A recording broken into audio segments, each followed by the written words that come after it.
Vamos só esperar mais uns 5 minutos para a gente poder começar. Às vezes o pessoal está se deslocando de um trabalho para o outro. Tá joia.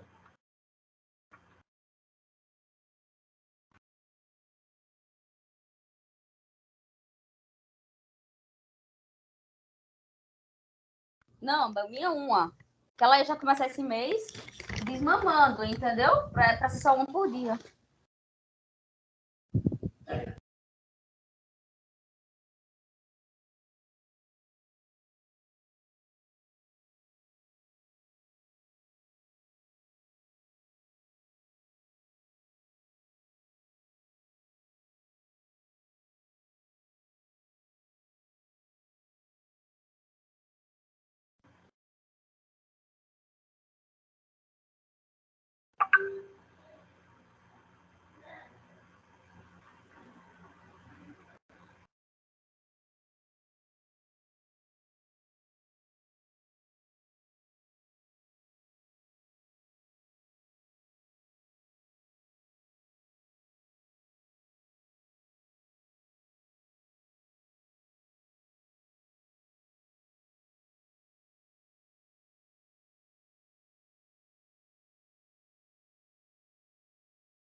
Pessoal, a gente começa em 2 minutos, tá? A gente vai começar às 19h35. Não,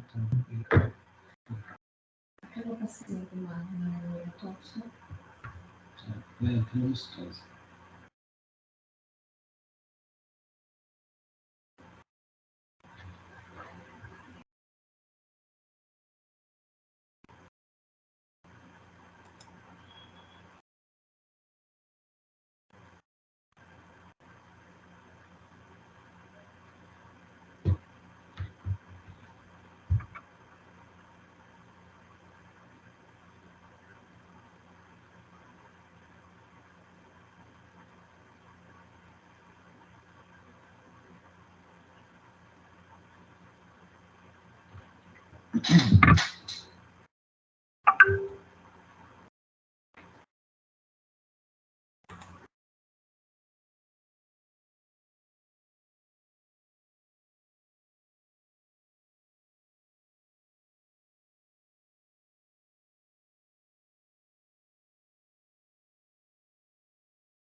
Pronto, 19h35, eu acho melhor a gente começar.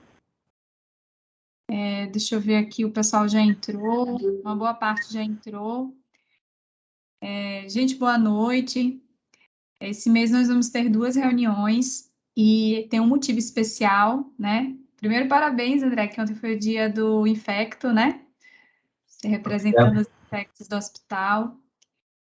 A gente formou a pediatria o ano passado, né? Começamos com a estruturação e a gente não teve a oportunidade de ter esse treinamento com a equipe inteira, né?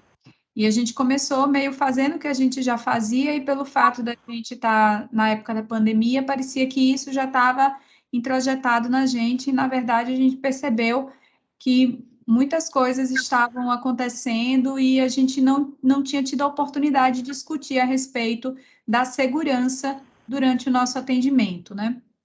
E não é só porque a gente vai passar pela acreditação agora internacional da AXA, mas também porque todo cuidado, ele começa com a segurança do cuidador. E pensando na segurança do cuidador, a gente precisa preservar pela questão da higiene das mãos, da biossegurança do que nós trazemos para nossa casa e para a gente, não só por conta do Covid. Às vezes a gente acha que foi só o Covid veio só para nos lembrar. E aí eu pedi para a André, porque eu já tinha observado, principalmente na equipe médica, né, que às vezes a gente tem algumas atitudes, algumas posturas que põem a gente em risco, que compromete também a segurança do nosso paciente. Então, por conta disso, eu pedi para ele apresentar essa aula e a gente poder discutir um pouquinho e relembrar alguns conceitos que nós temos, tá? Então, André, obrigada. Fique à vontade, eu vou tirar minha câmera e meu microfone, mas você quer que as pessoas perguntem, tirem alguma dúvida durante, ou você prefere ao final? Se alguém tiver alguma dúvida no caminho, pode levantar a mão. Talvez eu não consiga, como eu estou aqui na tela de apresentação, talvez eu não consiga ver que levantou a mão, mas pode me interromper. De qualquer forma, a aula não vai ser muito demorada, e no final a gente pode sim conversar um pouco sobre as dúvidas que sobrarem também. Beleza, eu vou ficar acompanhando aqui, se alguém levantar a mão, e aí eu vou sinalizando, viu? Eu vou fechar aqui minha câmera. João, então vamos começar. Obrigado, Tatiana. Obrigado aí à turma da pediatria por comparecer para a gente falar um pouquinho desse assunto aí. Esse assunto ele é super caro para a gente que faz o controle de infecção hospitalar, para a gente que é infectologista. A gente anda no hospital, a maior parte das áreas do hospital, e a gente entende sim que às vezes gestos muito simples eles rendem em maior segurança, menos efeito diverso. E lembrando que para o mundo todo, cada $1 ou R$ 1 investido em prevenção, ele rende aí pelo menos 10 vezes o valor em eventos adversos que você não tem que tratar, que você não tem que pagar. Poxa, prevenção é tudo de bom e vamos falar um pouquinho sobre isso. A aula de biossegurança, ela era feita no admissional de todos os colaboradores. Depois do Covid, a gente não conseguiu fazer por restrições de espaço, restrições de tempo, mas vamos falar um pouquinho, então, sobre biossegurança. Bem, biossegurança, ela trata basicamente, quando você vai trabalhar no hospital, o que você tem que fazer para não pegar as doenças que estão dentro do hospital. Número 2, estando dentro do hospital, o que você deve fazer para não levar as doenças de dentro do hospital para dentro da sua casa.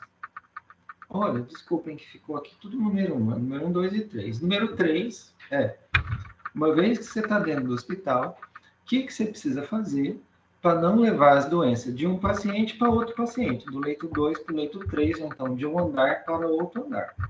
É só isso só. É tudo de bom. É tudo de bom a gente trabalhar, não ficar doente, não levar a doença para casa e não esparramar a doença no mundo. E tem outra coisa relacionada à biossegurança, que não diz respeito diretamente à segurança do paciente, mas diz respeito à segurança da instituição. A gente está trabalhando no hospital, o que a gente tem que fazer para não ser advertido por má prática e para a gente e para o hospital não ser autuado pelo fiscal de segurança do trabalho, que vez ou outra eles vão lá visitar o hospital, e quando eles veem muita baguncinha, eles acabam ou multando o hospital ou dando trabalhão para a gente, que vai depois explicar e justificar coisas que são tão simples de fazer. Essa coisa da higiene das mãos, bem, revisitando aqui o nosso segundo slide, dos procedimentos de biossegurança, o procedimento mais importante é higienizar as mãos, é lavar as mãos. Quando a gente fazia aula online, ou a gente fazia aula presencial, por que que eu explicava para todo mundo por que que a gente se preocupa tanto com a mão? Porque tudo que a gente faz é com a mão. É nessa hora que eu pedia para alguém tocar o nariz. Aí a pessoa tocava o nariz. Depois eu pedia para alguém tocar o cotovelo no nariz.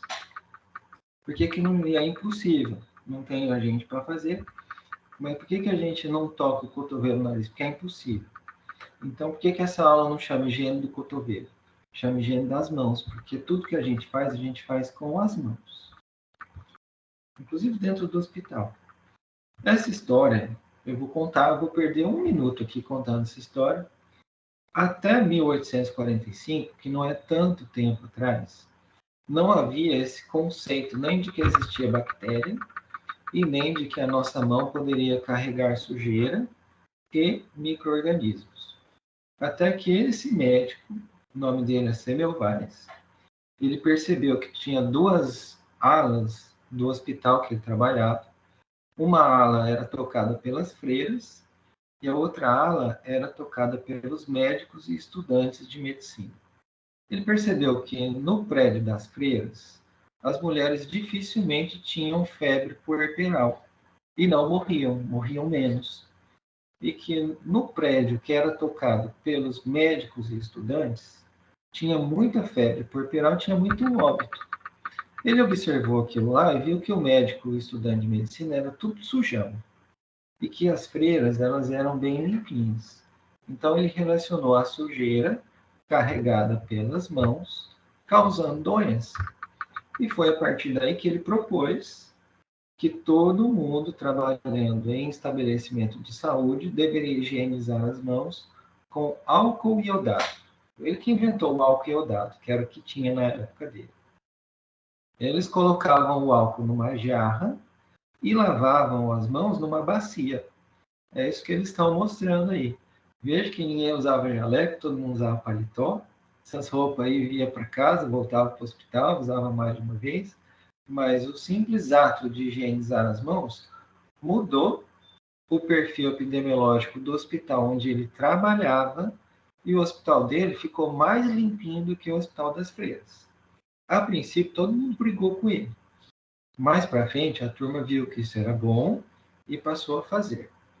Esse hábito de jogar alguma solução nas mãos e depois ficar esperando a mão secar é que nos levou a essa foto tradicional aí de médico, de enfermeiro, de profissional de saúde. Quando a gente higieniza as mãos, a gente levanta os braços e fica esperando secar a mão. Esse gesto, ele não tem mais nenhuma utilidade no momento, mas ele vem desde aquela época que você passava as mãos e os braços dentro da bacia e ficava com as mãos levantadas esperando a mão secar. A partir daí, sua mão ficava mais segura. Seu paciente morria menos, você tinha menos infecção no seu hospital e, obviamente, você tinha muito menos trabalho. Olha que coisa boa. Era bom para todos, inclusive para o médico, inclusive para os profissionais de saúde. E qual que é o contexto atual de higiene das mãos? É uma prática reconhecidamente importante, que ela é valorizada no mundo inteiro. A Organização Mundial de Saúde ela tem programas permanentes para estimular e fomentar a higiene das mãos, com as suas ferramentas, com as suas técnicas, com o seu material. Aqui no slide, eu não estou conseguindo apontar para vocês, mas a gente tem aqui a segurança do paciente e uma das metas de segurança do paciente, que é a meta 5, é higienizar as mãos para evitar infecções. E tenho certeza que quem trabalha no hospital há mais de um mês já ouviu falar nas 6 metas de segurança do paciente.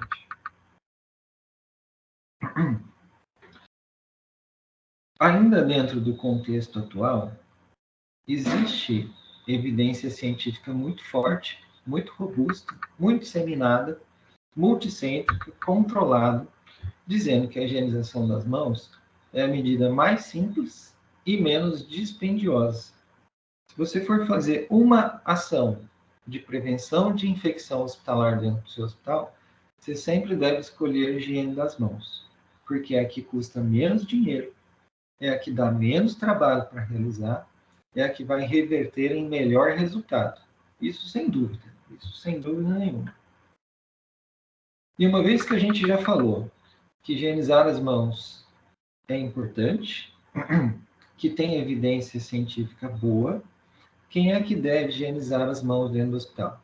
Obviamente, todos os profissionais de saúde e, obviamente, todos os acompanhantes e pacientes.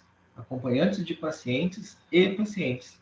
Todas as pessoas que estão frequentando o ambiente terapêutico e todas as pessoas que estão participando do cuidado. Isso em pediatria é mais importante ainda, porque temos pacientes muito dependentes, crianças que ficam no colo, e obviamente que se o pai e a mãe não higienizar as mãos depois de vier entrar no hospital, usar o elevador, botar a mão na maçaneta da porta, baixar a grade da cama, pegar o moleque, ele vai trazer as bactérias do caminho todo para a criança e para o ambiente terapêutico da criança.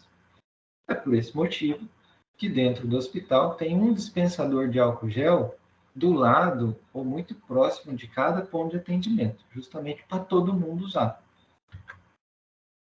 Essa coisa de higiene das mãos é tão importante que existe uma resolução de 2010 que ela diz que para que os hospitais continuem com as portas abertas, ele deve disponibilizar os meios para a higiene das mãos. O que significa o inverso disso daí? Se você chegar num hospital e o hospital não tiver álcool gel, ou não tiver álcool 70%, ou não tiver sabonete e papel toalha, teoricamente, esse hospital pode ser fechado pela vigilância sanitária. É simples assim. Se não tiver as coisas para higienizar as mãos, fecha o hospital.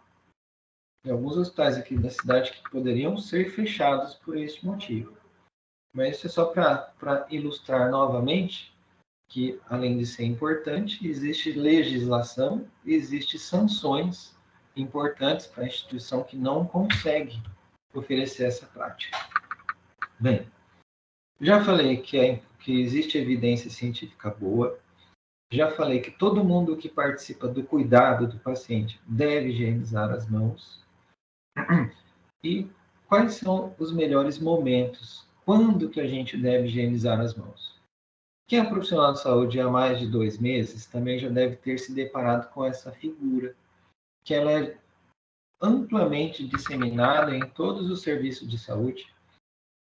Esse desenho, esses símbolos que estão aí, eles não são do Hospital Primavera, eles não são de Aracaju, eles são do Brasil inteiro, e eles são replicados no mundo inteiro. Qualquer hospital do mundo que você for, a chance de você encontrar essa mesma figura é muito grande. Eu também vou perder mais um minutinho olhando com detalhe essa figura com vocês, começando ali pelo número 1. Quando que você vai higienizar as mãos? Número 1, antes de contato com o paciente. Isso parece óbvio, parece simples, parece natural, e a gente não deve falhar. Número 2, antes da realização de procedimento asséptico. Lembrando que a administração de medicação, ela também é um procedimento asséptico. Não é só curativo. A administração de medicação também. Número 3, que está ali embaixo, ó, encostado na bolsa coletora do paciente. Após o risco de exposição a fluidos corporais. Lembra que aí está escrito o risco. Você não deve sentir cair uma gotinha de líquido na sua mão. Você não precisa perceber que tem sujidade. Você não precisa perceber que escorreu uma gotinha de urina ou que por algum motivo caiu um pouquinho de catarro, especialmente aquele paciente tracostomizado. Você não precisa verificar que houve exposição. É após o risco de exposição. Fez aquela tarefa, teve risco, dentro do mesmo atendimento, você para o que está fazendo, higieniza as mãos e retoma o atendimento que você já estava fazendo. Número 4. Após contato com o paciente, que é quando a gente já terminou o nosso procedimento, está se preparando para ir embora ali do leito, do box ou do ambiente terapêutico. E número 5, após contato com as áreas próximas ao paciente.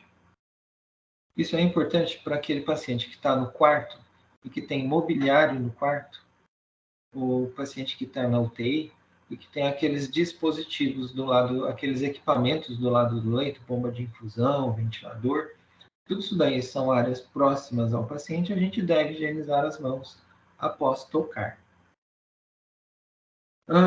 Continuando naquele 1 minutinho que eu disse que eu ia gastar nessa figura, essa figura ela é super representativa, porque se as suas mãos estiverem cheias de bactéria, cheias de doença, cheias de multiresistente, seja lá o que for, se você higieniza antes de tocar o paciente, você já está deixando todas essas bactérias para fora do ambiente terapêutico. Ao longo do seu atendimento, número 2, número 3, número 4, você está evitando que as bactérias que, por exemplo, estão no tubo digestivo do paciente, que são o local natural delas, passem para sítios estéreis, por exemplo, o sangue, por exemplo, a urina, por exemplo, o trato respiratório.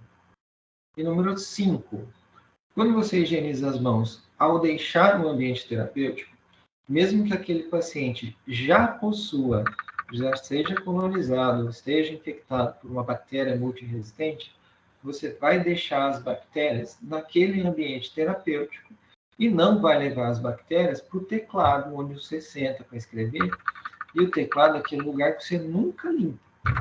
E o teclado é aquele lugar que você está usando, dali a pouco você esquece, você coça os olhos, coça o nariz, e dependendo do lugar que você tiver, você pega uma bolacha com a mão suja para comer, enquanto está digitando no computador.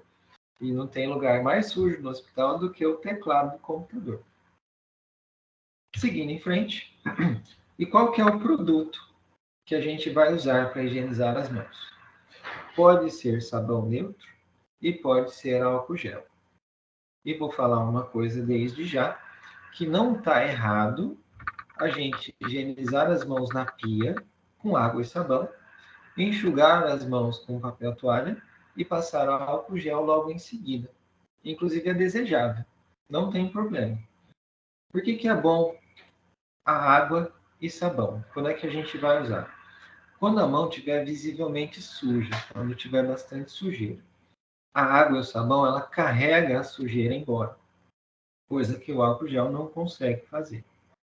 Você deve usar água e sabão ao chegar de casa no hospital e ao sair do hospital para ir para casa, antes e depois de usar o banheiro, antes e depois de usar o refeitório e após várias aplicações do álcool gel. Quando a gente usa 5, 6 vezes, a mão fica um pouco grudenta, a gente deve lavar com água e sabão e não está errado passar álcool gel logo em seguida. Agora, o que é bom mesmo? Bom mesmo é o álcool gel. O nome do álcool gel é álcool em base emoliente. Emoliente significa hidratante. Por que botaram o gel no álcool? Porque o álcool 70% ele resseca a pele. Ele pode irritar a pele, ele pode produzir rachaduras, pode produzir dermatite. E por causa disso eles colocam um pouquinho de gel, porque ao evaporar o álcool, você está hidratando a pele das mãos. Isso para as mulheres é até bem mais importante do que entre os homens. Quando é que você vai usar o álcool gel? Nos 5 momentos que a gente acabou de apresentar. Lembrando que no Hospital Primavera, com raras exceções, sempre tem um dispensador de álcool gel ao lado de cada ponto de atendimento. Você deve higienizar as mãos ao mudar de um sítio corporal contaminado para outro, durante o mesmo atendimento. Não é errado você entrar no leito e higienizar as mãos.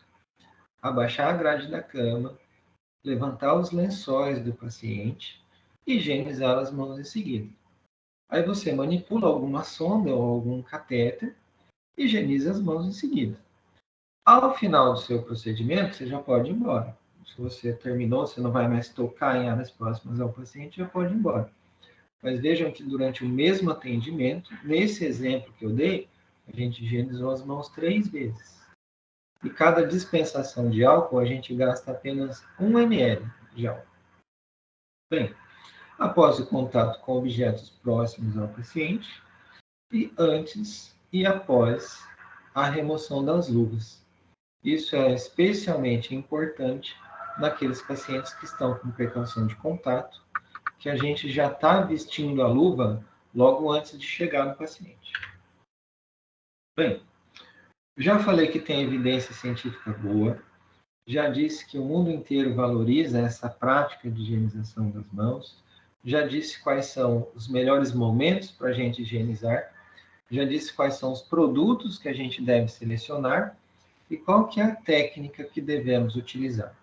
Bem, existem várias técnicas, mas a técnica que tornou-se mais popular e que acabou sendo padronizada depois do Covid é uma técnica que ela se certifica, ela garante que essas partes que estão pintadas em marrom nesta figura serão higienizadas também.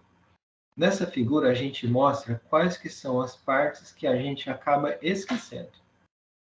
Eu não consigo mostrar direito minhas mãos para vocês neste momento, mas eu achei, só a gente lembrar, na época do Covid, a gente ia no restaurante e para a gente poder fazer nosso prato, a gente precisava passar álcool gel na mão. O que é que a gente via? Olha aqui para mim, quem puder, que é no quadradinho pequenininho. A pessoa passava álcool na palma da mão, chacoalhava a mão assim para um lado para o outro e tinha a impressão de que a mão ficou limpa. Mas a maior parte da mão não teve contato com o produto, na verdade a mão do cara ficou sujona. Bem, a técnica que a gente padroniza e que garante que todas essas partes em marrom elas serão higienizadas também, ela tem 6 passos. Eu vou parar aqui um pouquinho a reprodução, porque eu preciso mostrar esses passos para vocês.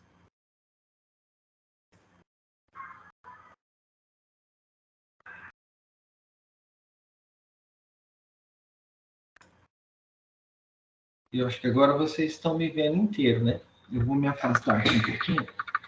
6 passos para higienizar as mãos. Eu não estou vendo vocês, mas vocês podem fazer junto comigo. Você coloca álcool na palma das mãos e faz número 1, movimento circular na palma da mão. Número 2, interdígito do lado de fora.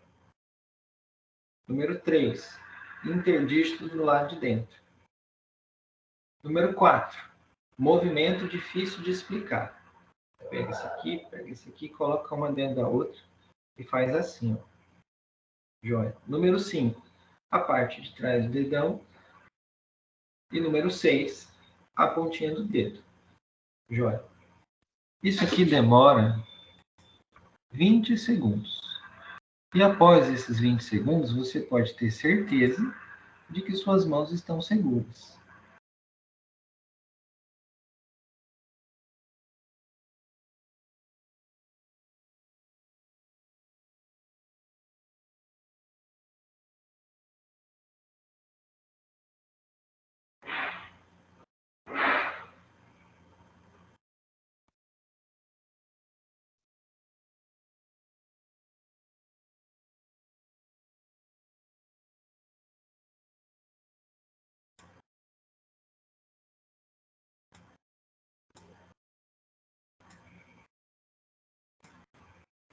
Eu estou tentando compartilhar aqui novamente, pessoal.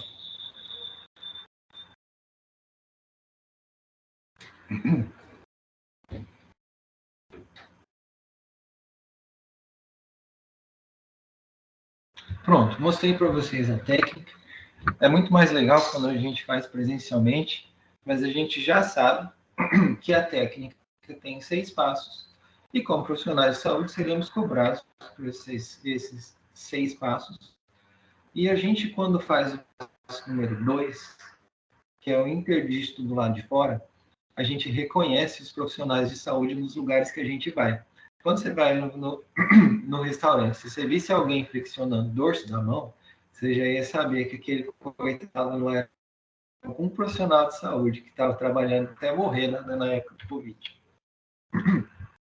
Bem, tem outras questões relacionadas à higiene das mãos, que estão bastante relacionadas à biossegurança e que, eventualmente, são questões delicadas dentro do hospital, mas está muito claro que são coisas indesejadas dentro do hospital e que a gente deve evitar. Primeiro motivo, por causa de biossegurança. Segundo motivo, por causa de segurança do trabalho. Gravata. A turma mais antiga gostava muito de trabalhar de gravata, mas a gente não lava gravata. Ninguém chega em casa e bota a gravata para lavar. Mesmo porque quando lava as gravatas, a gravata estraga. Sem falar que aquela gravata ela fica caindo em cima das coisas. E obviamente que junta sujeira. Depois você pega na gravata e bota a mão na boca. Aí fica doente e não sabe por quê. Mesma coisa, relógio. Pulseiras de relógio, de maneira geral, acumulam sujidade e não podem ser limpas de forma adequada. Como é que você limpa aquelas pulseirinhas de relógio? A não ser que seja pulseira de silicone. Senão, não tem outra forma.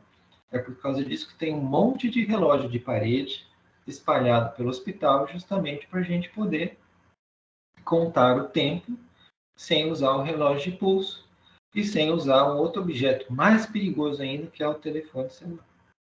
Bem, adornos, que são pulseiras, colares e brincos.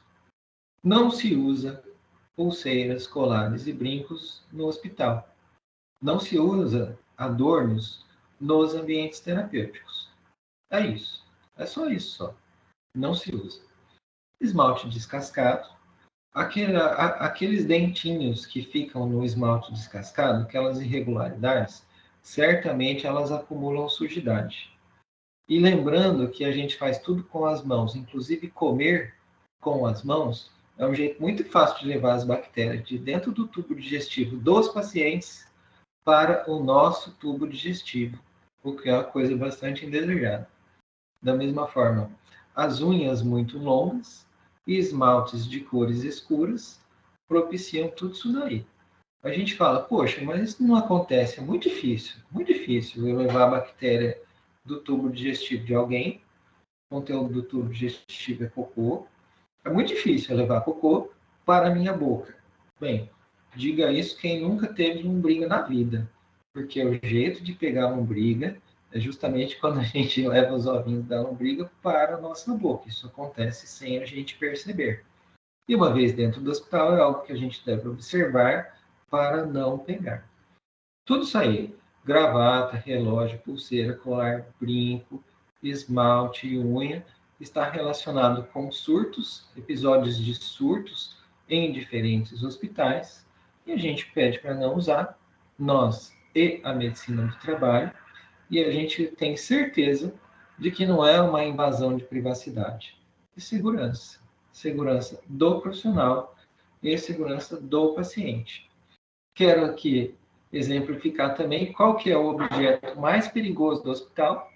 É o telefone celular, porque a gente usa o telefone celular o tempo todo, inclusive no ambiente terapêutico do paciente, depois a gente usa no posto de enfermagem, depois a gente vai com ele embora para casa, e é muito difícil a gente lembrar de passar álcool no telefone celular, mesmo que a gente tenha um pouco de medo de estragar o telefone celular, pode ter certeza que isso aí é cheio de bactéria. E além do telefone celular, o próximo objeto mais perigoso do hospital, que é o que a gente vem percebendo aí, que os celulares estão virando de vidro, então tá melhor, são os carimbos decorados. Poxa vida, gente, a gente usa isso aqui no ambiente terapêutico. Imagina se não cai umas bactérias, se não cai sujeira aí no meio dessas pedrinhas que tem aí grudado. Aí a gente pede para não usar. Tem gente que acha isso lindo. A gente que trata de controle de infecção, a gente acha essa peça aí extremamente feia. Inclusive, em certa ocasião, a gente já parou um pouco para discutir sobre exatamente este artigo. Aí eu me arretei, peguei um swab e fiz um swab de vigilância de um carimbo desse aí. E olha só o bicho que cresceu. Era a Pseudomonas que cresceu no meio dessas pérolas aí, ó. E sabe qual que é o perfil de resistência dessas Pseudomonas? É esse que vocês estão vendo aí, ó. Quem é médico já está sabendo interpretar direitinho o antibiograma. Para quem não é médico, aí a gente tem o nome do antibiótico e o R significa resistente. E se alguma criança, algum paciente ou mesmo um profissional de saúde tiver uma infecção com esse bicho aí, ó, aí ele vai atrás do infectologista. E aí a gente vai dizer para ele que a gente tem uma situação muito difícil para lidar. Bem, continuando, a respeito da higiene das mãos e dos adornos, eu quero citar a NR32, que versa a segurança do trabalho em estabelecimentos de saúde. É legislação, e ela trata, inclusive, é uma legislação que se aplica a todos os hospitais do Brasil e tem que ser seguido, senão a gente vai ser multado, ou então o hospital vai ser fechado. E ela leva em consideração riscos biológicos para o trabalhador e, obviamente, que tudo aquilo que a gente falou lá atrás, se a gente não observar, pode ser um risco. Joia. Concluir um pouco aqui a parte da apresentação da importância da higiene das mãos, quais são os riscos associados quando a gente não higieniza as mãos, e quero mostrar para vocês qual que é o resultado da monitorização que nós fazemos no Hospital Primavera. A gente usa uma metodologia que está prescrita, que tá prevista no Manual de Referência da Organização Mundial de Saúde, do qual fazem parte alguns funcionários que voluntariamente fazem parte do Projeto Xerife. Isso porque a gente da CCH, se eu for contar quem está higienizando as mãos ou não, quando o cara me vê, ele higieniza as mãos na minha frente, porque ele sabe que senão eu vou falar com ele. Então tem que ser pessoas mais ou menos disfarçadas. Então a gente conta. Chama Projeto Xerife, é um projeto institucional, não é apenas do Serviço de Controle de Infecção Hospitalar. E nos últimos 4 meses, nós conseguimos fazer 991 auditorias, é um número representativo, e foram vistas 1.461 oportunidades. Oportunidades são aqueles momentos, os 5 momentos. E vejam qual foi o resultado. 70% da turma higieniza as mãos, mas a gente perde em 30%. Não é pouco. Não é pouco, a gente perde bastante. A gente está fazendo um pouco de baguncinha. Aqui, a gente mostra qual que é a categoria profissional que mais higieniza e que menos higieniza. Na nossa amostra, o fonoaudiólogo, eles tiveram 100% de adesão para os 5 momentos. Depois vem o fisioterapeuta. A turma da fisioterapia tem um histórico muito bom, a turma muito caprichosa. Depois vem o enfermeiro, o auxiliar e técnico de enfermagem, o médico, mais ou menos entre 70% e 80%. E o ASG, o auxiliar de serviços gerais, tem uma adesão boa também. A gente viu quem é que faz mais, quem é que faz menos, quem deixa a desejar é o técnico de raio-x. Então, quando forem fazer raio-x no leito dos pacientes de vocês, fiquem atentos e lembrem eles, porque como eles andam com aquela placa na mão, às vezes eles esquecem. Então, às vezes eles precisam da nossa lembrança. E quando a gente parou para olhar, daqueles 5 momentos, qual o momento que a gente mais acerta, que a gente mais erra? Veja, o momento que a gente mais acerta é após o contato com o paciente. Isso é legal. A pessoa está se protegendo. A pessoa saiu do leito e deixou as bactérias para trás. E veja o momento que a gente mais errou. Foi uma grande surpresa. foi antes de procedimento asséptico. E qual que é que foi o resultado aí da nossa investigação? Às vezes a gente vai fazer medicação e a gente arruma a cama, descobre o paciente, mexe nas conexões, posiciona na bandeja, e na hora que efetivamente a gente vai administrar a medicação, passando álcool na extremidade do hub, a gente esquece de higienizar as mãos nessa hora. Então a gente deve arrumar tudo, posicionar o paciente, posicionar as conexões, posicionar a bandeja, higienizar as mãos e depois administrar. A gente entende que esse vai ser um bom ganho para o hospital. Então, conclusão sobre higiene das mãos. Eu tenho como objetivo, olha só, evitar que a gente se contamine no hospital, evitar de levar a doença para casa e evitar de esparramar as doenças para outros pacientes. E a gente entende que higienizar as mãos é um dever do profissional de saúde. A gente não tem o direito de não higienizar as mãos antes de tocar um paciente que está vulnerável ou após sair do leito e sujar o teclado que outra pessoa vai usar no próximo turno. Bem, falei sobre higiene das mãos. Eu vou falar aqui um pouquinho, vou revisitar NR32 e vou falar mais rapidamente sobre isolamento. São 8 horas e 12 minutos, a gente não vai demorar mais do que 10 minutos nesse tema. Bom, revisitando a NR32, é proibido o uso de adornos, é obrigatório o uso de sapato fechado dentro do hospital. Eu trouxe aqui a foto de um croque, porque esse croque ele já foi motivo de muita confusão, sabe? Muita confusão.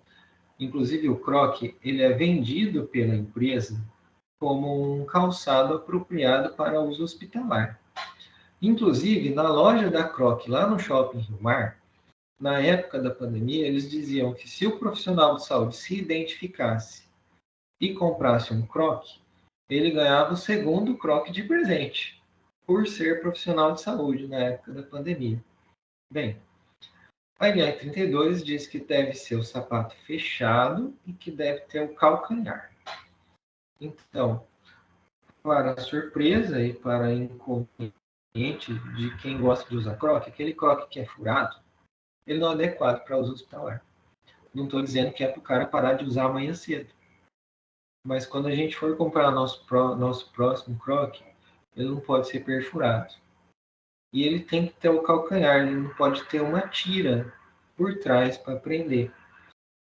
Qual que é o grande problema da gente usar aquele croque nas áreas privativas do hospital? É porque se vier o fiscal do trabalho vai pedir para você colocar outro sapato, ou, se for algo recorrente, ele pode autuar o hospital. Lógico que ninguém vai lá para te prender, porque você está usando o croque, mas é algo que a gente deve ter em mente. E quando a gente for chamado a atenção, a gente precisa conhecer a informação para a gente não ter certeza que a gente está certo, quando na verdade a gente pode estar errado. Outras coisas relacionadas à NR32, a gente já se direcionando um pouco mais para as precauções e isolamentos, os EPIs, eles devem ser fornecidos pelo hospital. Isso é fato. E por último, aí no slide, tem a foto de uma roupa privativa. A roupa privativa, ela não tem muito a ver com o controle de infecção. Ela tem muito mais a ver com a segurança do trabalhador. E quando que é obrigado a instituição a oferecer roupa privativa? Em locais do hospital, onde existe risco aumentado de respingos e de sujidade na roupa do próprio profissional. Por exemplo, quem trabalha na UTI.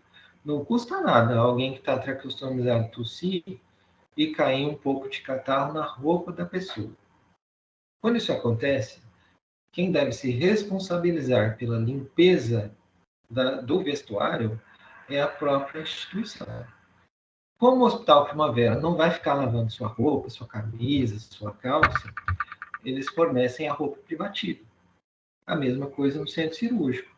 Por que tem que usar roupa privativa no centro cirúrgico? Porque é um local onde as roupas podem se sujar com frequência. Então, tem uma interface muito maior em relação à segurança do trabalhador do que realmente a controle de infecção. Por que é que eu digo isso? Porque com o Covid, muita gente fez a sua própria roupa privativa. Ele escreveu seu nome. Então, a pessoa anda na rua com a roupa privativa, vem de carro com a roupa privativa, continua no hospital com a roupa privativa, vai embora com a roupa privativa. Graças a Deus, não está muito relacionado com a infecção. Mas quem deve garantir a higiene, a limpeza do vestuário é a instituição.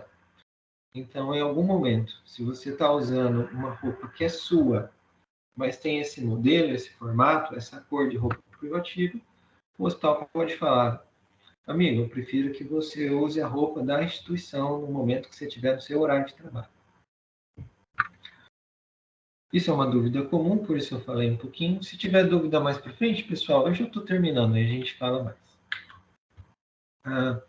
Outra coisa muito relevante a respeito de risco biológico, que tem sim a ver com o controle de infecção, que é o acidente ocupacional com perfil cortante. Quero lembrar a todos vocês que é proibido reencapar a agulha. Quando a gente fazia aula presencial, eu pedia para todo mundo repetir que é proibido reencapar a agulha, mesmo a agulha que não foi utilizada no paciente. É proibido reencapar a agulha. Muita gente argumenta, mas o que diz a lei é que é proibido reencapar a agulha. Agora eu vou passar propriamente para precauções e isolamento. O significado da palavra precaução é uma medida antecipada que visa prevenir alguma coisa. E a palavra isolamento, quando você separa um elemento dos seus iguais. Por causa dessa definição aqui, a gente entende que são termos diferentes que a gente usa no hospital. Eles acabam correspondendo ao mesmo conjunto de ações, mas quando a gente deve usar sempre a palavra precaução. Porque quando a gente fala para o paciente que ele está isolado, quando a gente fala para uma criança ou para a família de alguém, que aquela criança vai para o isolamento, a pessoa fica com medo. A pessoa sente medo.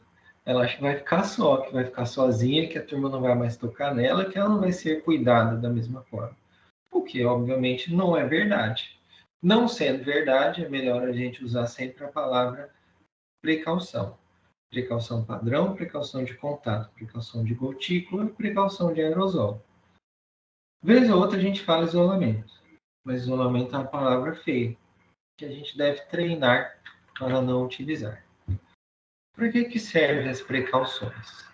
Uma medida antecipada. É para a gente quebrar a cadeia de transmissão de doenças. Toda doença ela é transmitida a partir de 6 elos, de seis componentes. O agente, o reservatório, a porta de saída. A via de transmissão, a porta de entrada, o hospedeiro. Vou perder um minutinho falando disso daqui e exemplificando. Eu exemplificava com gripe, mas agora eu vou exemplificar com Covid. Agente infeccioso é o Covid. Reservatório é o nariz da pessoa que está com Covid. A porta de saída é o nariz e a boca do paciente que está com Covid. A via de transmissão são gotinhas de saliva. A porta de entrada é o nariz e a boca de uma pessoa que não está doente de Covid. E o hospedeiro suscetível é a pessoa que nunca teve Covid e que nunca tomou vacina. Olha só, quando esse ciclo se completou com uma doença nova, tivemos a pandemia. E como é que foi que a gente bloqueou a pandemia a princípio? Usando aquele monte de EPI, que era bloqueando a via de transmissão. E como é que a gente está bloqueando agora? Reduzindo o hospedeiro suscetível, que é todo mundo que tomou vacina. Quais são as formas de transmissão? Contato direto, contato indireto, através de objetos. Gotículas, gotinhas de saliva que alcançam no máximo 1 metro de distância.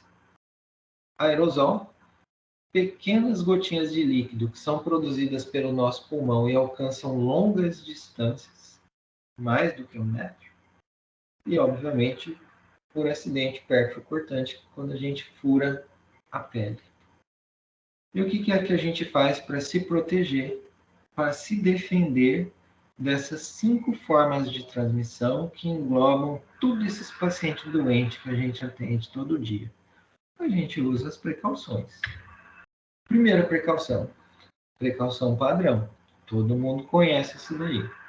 Precaução padrão, ela pede para a gente: sempre higienize as mãos. Ela pede para a gente: utilize luvas e avental quando você considerar que há risco de sujidade, de gotícula, de extravasamento. Utilize óculos e máscara quando você considerar que existe risco de gotículas. E sempre despreze perfurocortante na caixa. Veja que para a precaução padrão, a gente pode usar o avental e a luva. A gente pode usar o óculos e a máscara. E que quem vai decidir se tem necessidade ou não de utilizar esses EPIs é o próprio profissional de saúde quando ele estiver iniciando o atendimento. Certo? E se a gente usar os EPIs adequados para a situação adequada, a gente vai bloquear a primeira, a segunda, a terceira e a quinta formas de transmissão. A gente só não vai se proteger de tuberculose, que infelizmente é uma doença que não é lá muito comum dentro do hospital. E quando é tuberculose, assim que a gente identifica, a gente coloca outra placa na porta. Qual que é a outra precaução que é disseminada dentro do hospital? Precaução de contato. Quando que a gente usa ela? Basicamente para pacientes portadores de bactéria multiresistente, mas a gente também deve usar em quem tem varicela. Varicela, a gente sempre usa precaução de contato, especialmente entre as crianças, porque varicela passa muito fácil de uma pessoa para outra e ela é transmitida a partir daquele líquido que tem dentro daquelas vesículas que aparecem na pele. O que a precaução de contato pede para a gente? Sempre higienize as mãos nos 5 momentos. Sempre utilize o avental antes de entrar no quarto. Sempre utilize as luvas logo depois de entrar no quarto. E durante o mesmo atendimento, você pode e deve trocar as luvas. Mais para trás, a gente não higienizava as mãos mais de uma vez? Quando a gente está na precaução de contato, a gente está de luva. E não existe higienização das luvas. A gente deve tirar a luva que está contaminada e vestir uma luva nova para continuar o mesmo atendimento. E para a precaução de contato, a pessoa deve ficar preferencialmente no quarto privativo e a porta pode ficar aberta. Bem, qual que é a grande diferença entre a precaução padrão e a de contato? Você usa o avental e a luva quando achar necessário. Na precaução de contato, você sempre usa o avental e a luva. Pronto. O risco está previamente avaliado. No Hospital Primavera, a gente deixa essa placa vermelha ou na porta do quarto ou na cabeceira do leito, justamente para a gente poder perceber. Já tivemos problemas muito importantes no passado, quando surgiu a KPC. O epicentro da KPC aqui em Sergipe foi no Hospital Primavera e no USE. Infelizmente, a gente teve lá bastante caso no começo. E vejam só, no momento, apenas 4% das infecções do Hospital Primavera são por KPC. Olha que coisa boa. No passado já foi mais de 90%. Quem quiser saber mais quais são as doenças e qual que é o passo a passo da precaução de contato, a gente tem esse documento no TASI, chama PR13. Se você escrever lá multiresistente, vai aparecer esse documento aqui. E está tudo bem escritinho lá. Se tiver dúvida, está tudo bem escritinho lá. Depois, temos precaução para gotícula, que a gente usa basicamente para aqueles pacientes com suspeita de meningite, pacientes com coqueluche, difteria, cachumba, sarampo, influenza e rubéola. São propriamente doenças de criança. Bem, Criança com suspeita de meningite, bota uma máscara cirúrgica na criança, se ela tolerar, e você que é profissional de saúde, utiliza uma máscara cirúrgica, vai estar protegido. É simples assim. Não precisa colocar roupa de astronauta quando for atender o paciente com meningite. E precauções para aerosol, que são as precauções que a gente usa basicamente para pacientes com tuberculose, que ainda não começaram os 15 dias de tratamento, e é uma precaução que a gente indica para pacientes com COVID que estão entubados ou traqueostomizados em ventilação mecânica. E essa precaução para aerosol no COVID, ela dura até o 20º dia. A partir daí, ele torna-se precaução padrão.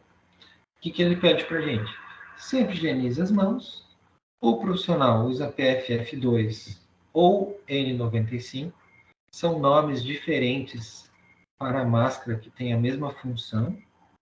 O paciente que está com tuberculose ou COVID, ele deve usar a máscara cirúrgica comum, quando for ser transportado de um canto para outro. E essa é a única precaução que pede para a porta do quarto ficar fechada e o paciente ficar no quarto privativo. Tuberculose e COVID do paciente que está entubado. E é isso aí, pessoal. Falei um pouquinho sobre higiene das mãos, um pouquinho aí sobre as consequências que não são diretamente da assistência quando a gente não higieniza as mãos, que o nosso resultado no Hospital Primavera, ele não é ruim, mas ele pode melhorar.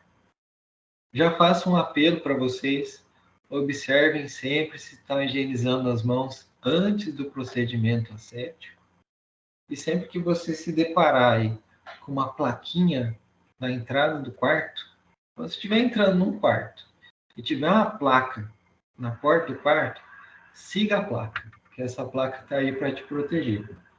É isso aí, pessoal.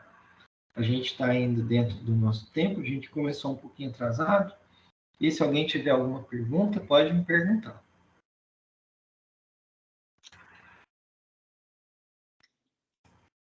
Aula bem prática, André. Foi ótimo. Obrigada, viu? Eu tenho aqui uma listinha de perguntas. Pois não. Uma dúvida. Você não colocou sobre a máscara NK95? A NK95? Aquela que é medida pela China, que é outra. A KN95, Desculpa, isso, KN, esse é o seguinte, ó, o padrão europeu, ele fala PFF2, que é a máscara que tem 4 elementos filtrantes e é capaz de reter partículas menores que 5 micrômetros. E o padrão americano, ele fala N95, que também são 4 elementos filtrantes e que ela pode ter um formato um pouco diferente. Mas as duas máscaras, elas obrigatoriamente elas precisam ter aquele clipe de alumínio para garantir o bom acoplamento na face. A N95, ela tem as tiras que passam por trás da cabeça. E a KN95, ela tem aquelas tiras que são presas atrás da orelha e que não são capazes de oferecer um acoplamento assim tão bom, sabe? Tem gente que até consegue, mas fica tensionando a orelha e a pessoa não consegue usar durante muito tempo. Mas tanto a N95, quanto a KN95, quanto a PFF2 podem ser utilizadas. Houve num passado recente aí um lote grande de KN95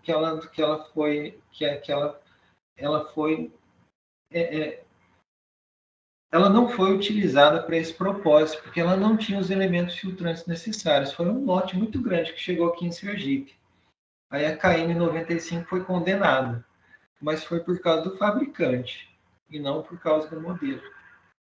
Mas sim, tanto as três podem ser utilizadas. Mas a KN95, se não estiver bem acoplado, vai atrás de uma N95 que você preserve tanto sua saúde quanto suas orelhas.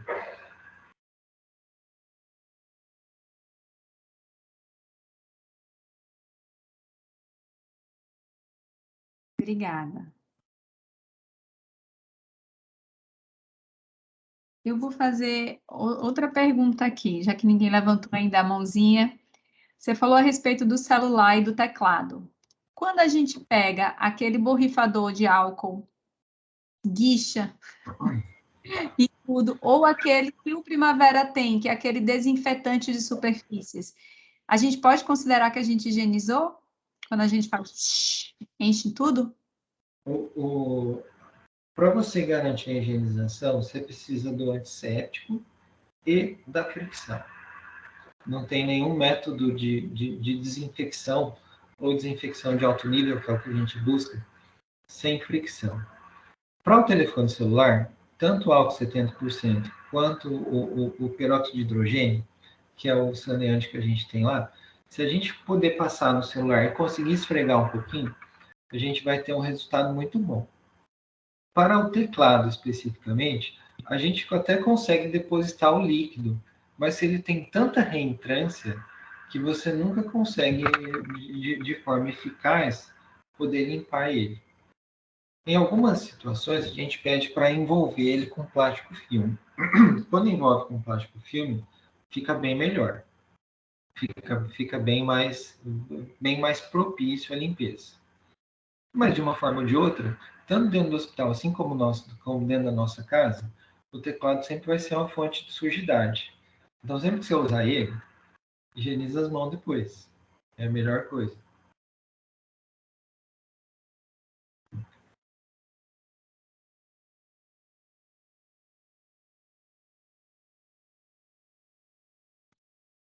A outra pergunta que eu tenho, é só eu que estou perguntando. O pessoal pode perguntar também, viu? Se vocês anotaram aí alguma coisa, é só levantar aí a mãozinha. A respeito, no internamento pediátrico, nós não temos pia disponível para lavar as mãos no corredor. A gente tem apenas álcool em gel, que é uma coisa que me incomoda, porque muitas vezes a gente vai em 1, 2, e aí a mão começa a ficar grudenta, né? E aí a minha pergunta é, quando eu entrar no leito do paciente, é prudente ou eu posso utilizar aquela pia que existe dentro do internamento pediátrico, que na verdade é uma pia que, né, que os pacientes utilizam ali, que fica do lado da geladeira deles, porque a gente não tem pia no internamento.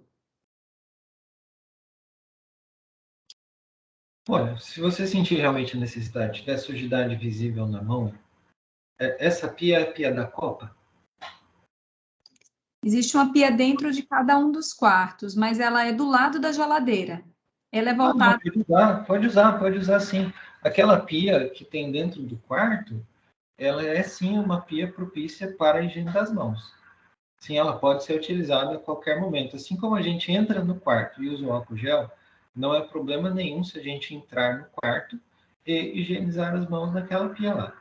Não tem problema nenhum. E minha última pergunta. A gente está discutindo sobre o protocolo de choque, a gente vai discutir, né? Era para ser essa semana, eu acabei esquecendo, na segunda, para a gente discutir sobre antibiótico terapia, né? E dos problemas é a coleta da hemocultura na pediatria. Porque muitas vezes, já que a gente vai fazer a gasometria, a gente já coleta a hemocultura junto. Como seria a técnica para a gente coletar?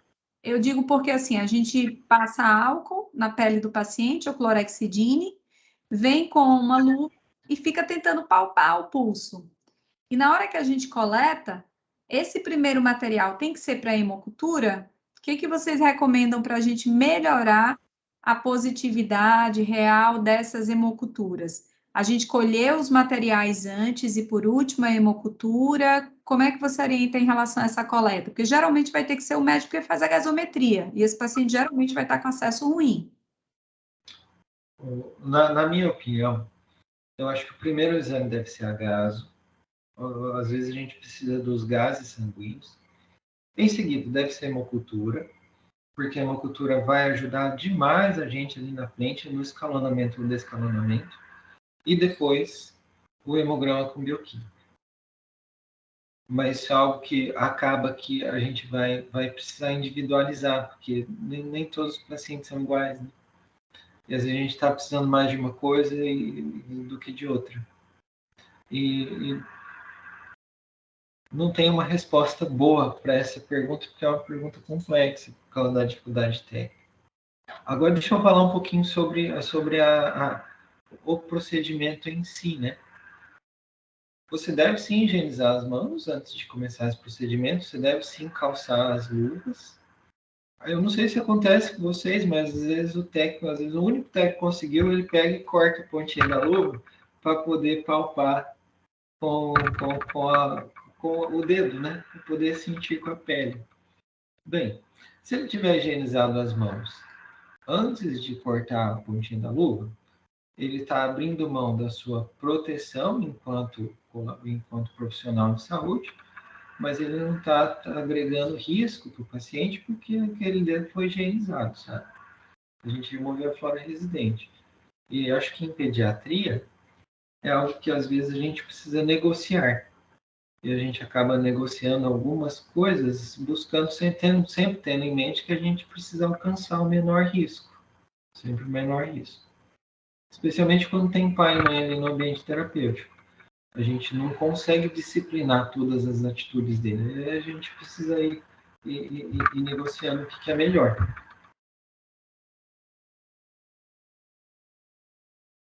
Então, não teria problema se ele higienizou as mãos, calçou a luva e na hora viu que não estava conseguindo sentir direito, ele tira para palpar e coleta a hemocultura?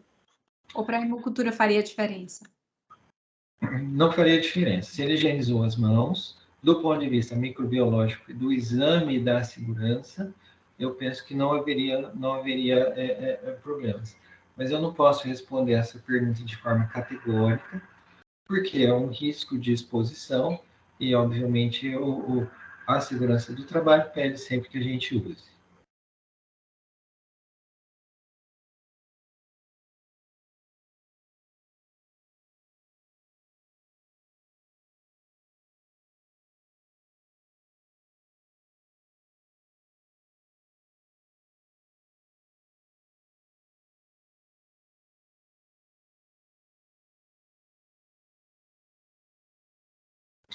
Alguém mais, pessoal?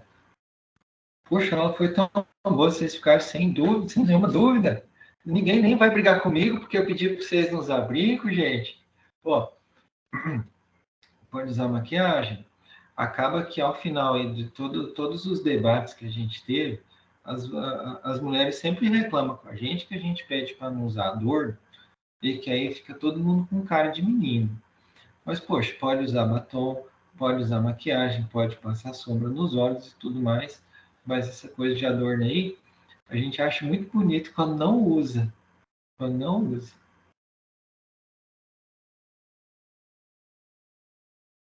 Então, isso um problema, né? Essa questão de adorno. Eu falo porque, por exemplo, eu já tive a infelicidade de retirar os adornos quando eu entrei no hospital, botar no meu jaleco e perdê-los. Então, a gente até tinha conversado sobre isso, né? A respeito, se a gente tiver um local para guardar específico, ótimo. Se não, é melhor deixar em casa, não só pelo risco de perda, como também, invariavelmente, às vezes a gente vai recolocar esses adornos, né? E não vai conseguir higienizar corretamente dentro do ambiente. Então, é preferível que eles fiquem em casa, né? Ou, caso a gente tenha armário, né? Que a gente guarde ao chegar e só retire na hora de ir embora. Me corrija se eu estiver errada, porque eu vejo que, assim, por exemplo, esses adornos, assim, quando eu entro, eu já fico pensando, vou ter que tirar ou em casa, porque senão eu vou perder, né? Então, no mercado vende umas caixinhas de guardar aparelho ortodôntico. Aquela caixinha de guardar aparelho, ela parece ser boa, porque ela é propícia de higienização, ela cabe no bolso de trás da calça, é de aparelho ortodôntico, então às vezes a pessoa não vai ficar olhando o seu aparelho, e é um ótimo lugar para você guardar, retirar os adornos e guardar enquanto estiver no seu período de trabalho, sabe? E é uma coisa muito prática e é barato. Você tem várias cores no mercado e é bem tranquilo. Mas o ideal mesmo é deixar em casa. Converse aí com as pessoas, às vezes relacionadas aos seus adornos, e você está indo para o trabalho, deixa. Eu faço plantão em UTI. Aí teve um dia que eu fui passar um acesso, já estava errado de aliança. Fui passar o acesso, tirei a aliança, guardei. E depois eu não achava essa aliança. E eu fiquei pensando, gente, como é que eu vou voltar para minha casa? Quando minha mulher vê que eu estou sem aliança, o que eu vou dizer? Nessa noite eu não dormi mais, até outro dia de manhã cedo no plantão. Minha vida inteira passou assim pelos meus olhos, pensando que eu não ia conseguir retomar minhas coisas. Mas felizmente depois eu achei, mas eu nunca mais quero passar por isso.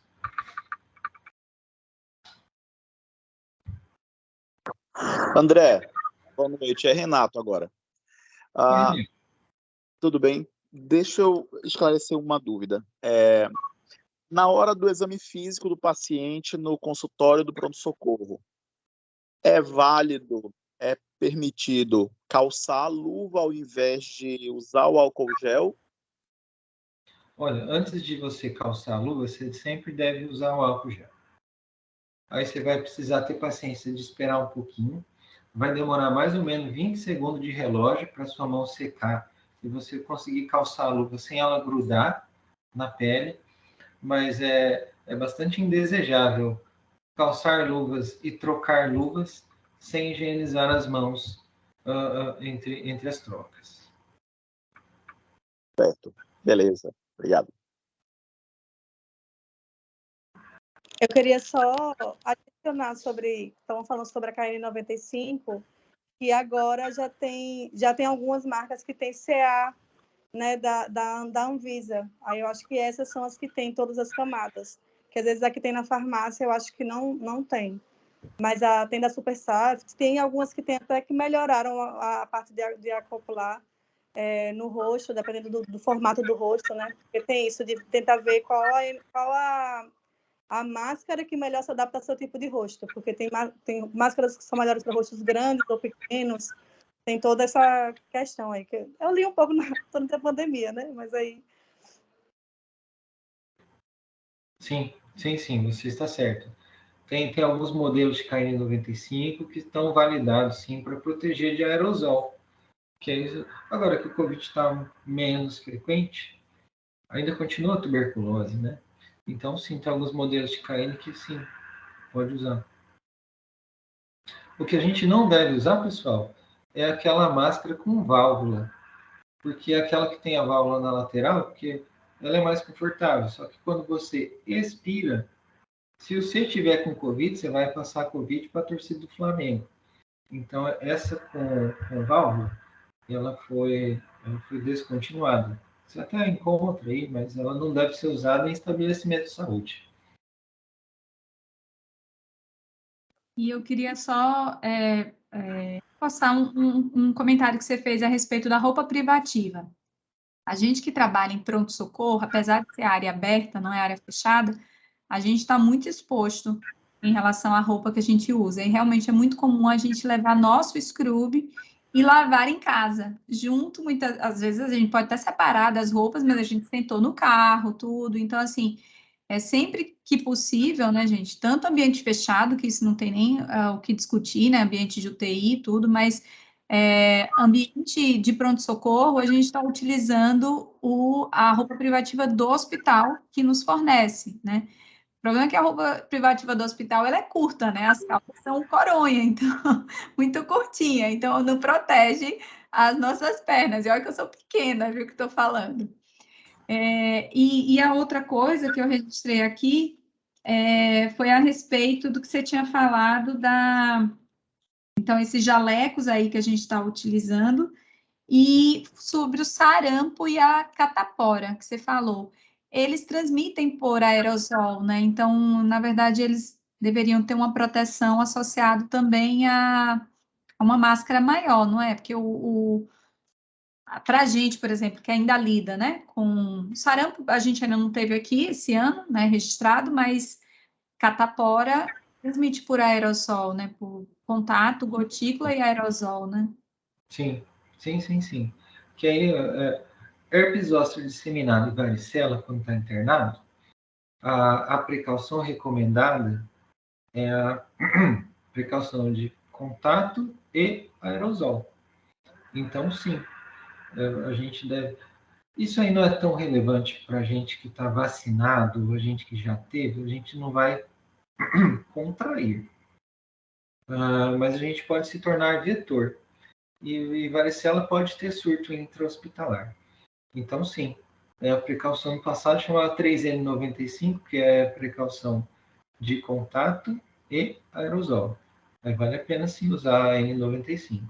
E depois que usar a N95, você deve guardar ela, de preferência no envelope de papel. A de varicela a gente não precisa desprezar. Igual a gente queria desprezar de Covid, não precisa desprezar, porque o vírus ele é muito volátil, ele dura minutos assim, fora de pessoas. E não precisa desprezar. Mas vale a pena sim usar, deve usar, tá indicado.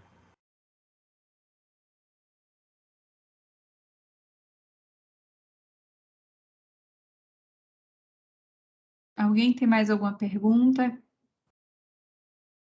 Tá aqui todo mundo reclamando do esmalte, viu? Bem, o que eu tenho para dizer sobre o esmalte? Eu sei, gente, é legal usar esmalte. Agora veja, o esmalte do momento, ele não é escuro. Ele é um roxinho meio claro, assim. É uma cor chamada Very Peri, da Pantone. Esse pode usar. Mas se for muito escuro, é ruim, porque você não vê que tem sujeira, que tem creca ali. E o que é que eu tenho a dizer sobre isso? Quem nunca teve num briga, que atire a primeira pedra. Porque de alguma forma você acabou ingerindo aquilo lá. E pode acontecer novamente.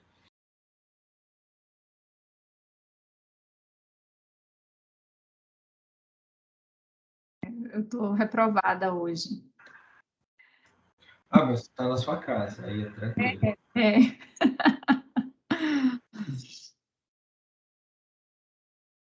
Bom, se ninguém tiver mais alguma pergunta, alguém tem alguma pergunta?